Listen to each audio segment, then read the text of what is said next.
guys, I am about to show you how to do the PLTW Human Body Systems DNA Detectives Lab. I'm going to show you how to do part 1 and digest your DNA with restriction enzymes. This is something my students always struggle with, and so I wanted to make a video to show you all of the steps because I've noticed that reading the protocol, people still often get lost. So before you begin, make sure that you have a 0.5 to 10 microliter micropipette and the tips that go with it, and a container to put your used tips in. You also need to make sure that you have 4 microtubes and a rack, and that you have a Sharpie so you can label your microtubes. And finally, your teacher should have prepared for you 5 different reagents, and you should check and see that you have those. You should have some DNA from missing person 1. And you should have some DNA from missing person 2. So these are our 2 people who we think might be dead, might be the bones. You should also have enzyme 1, and enzyme 1 is, we are going to use it to cut both person 1 and person 2's DNA. And you should have enzyme number 2. And again, you're going to use enzyme 2 to cut person 1 and 2's DNA. And finally, you have reaction buffer. The final thing, which your teacher may have aliquoted or may just have a stock for the class, is the 10x gel loading solution that you'll add to your tubes after you have done your restriction digest. And then the last thing before you get started is make sure that you have a hot water bath or a heat block that is set to either 37 degrees or 45 degrees, depending on which temperature your class is choosing to use for the protocol. So I have my hot water bath, it's set to 45 degrees. I prefer to use 45 degrees just because the incubation is faster if you do it at a higher heat. It's important to remember that everything I'm showing you is right here in your protocol. I am just showing you the steps to do it. The first thing I'm going to do is label my tubes. So that's literally step 1, tells me to label my microtest tubes 1, 2, 3, 4, and add my initials or my group number. So you can see that I've labeled my tubes 1, 2, 3, 4 and put HH on each one because those are my initials. I've also labeled the tops of the tubes, but just with the numbers.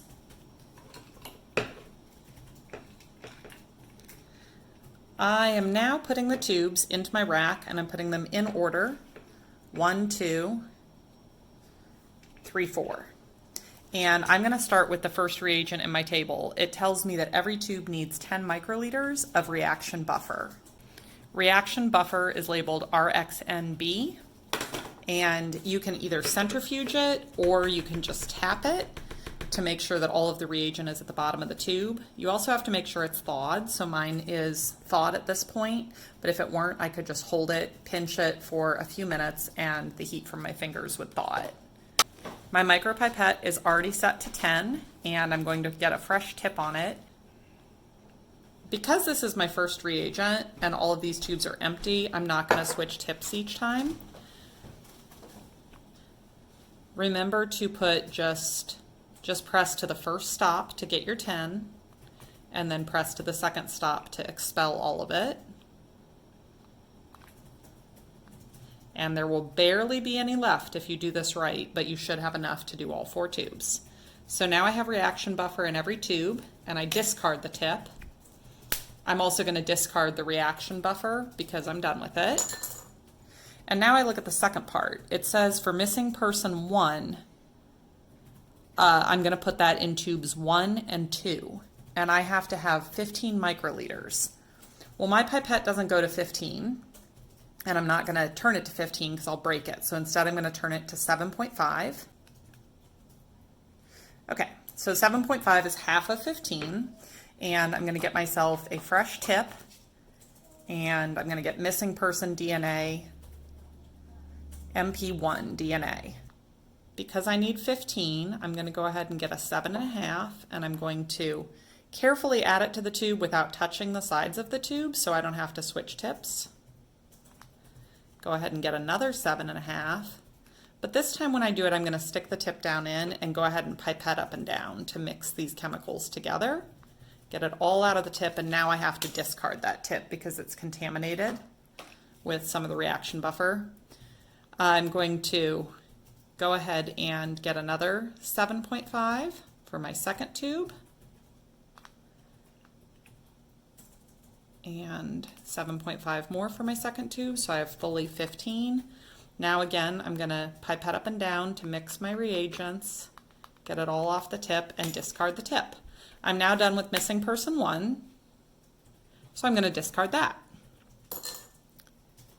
In tubes 3 and 4, I'm going to put DNA from missing person 2.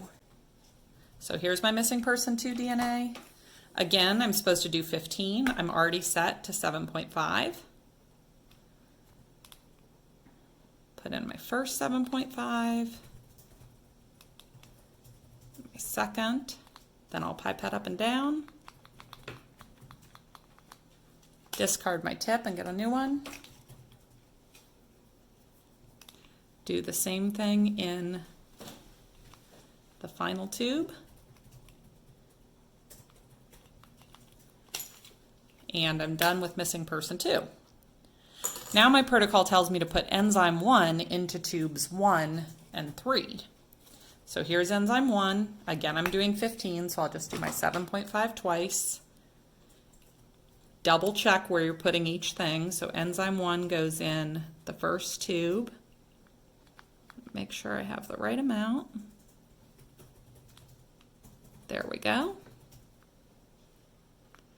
That drop to come off. Another 7.5. Now I pipette up and down. Make sure it's all mixed. Discard. Okay, I'm done with enzyme 1. Now it tells me to put enzyme 2 into tubes 2 and 4. I'm going to go ahead and cap tubes 1 and 3 because those have everything in them that they need. Enzyme 2. This one's still a little frozen. So I'm going to hold it, pinch it between my fingers while I put my tip on.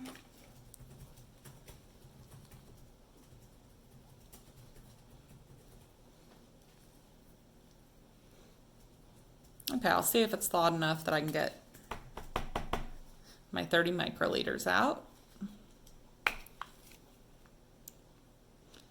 So again, I'm set to 7.5.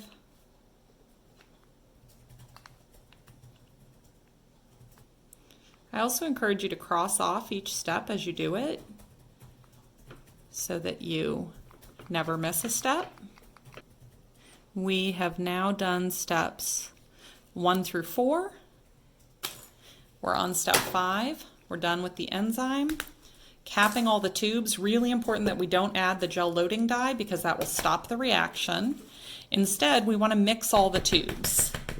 The best way to do this is with a vortexer if you have one. But if you don't, you can just tap to make sure everything's down the bottom. You can centrifuge to make sure everything's down there after vortexing. Or you can just do what I'm doing and just tap, tap, tap, make sure all your liquids are in the bottom. And now we're going to put this into our water bath. Make sure your water bath is set to the right temperature. I'm using 45 degrees. Mine keeps fluctuating between 44 and 45. And then you're going to put your tubes in a floating rack. I don't have a floating rack handy, so I made one out of a sponge for now. And you're just going to put them in. As soon as they are in the bath, you want to start a timer. In my case, I'm doing 45 degrees, so the timer needs to be set for 15 minutes. While your tubes are incubating, go ahead and label a baggie.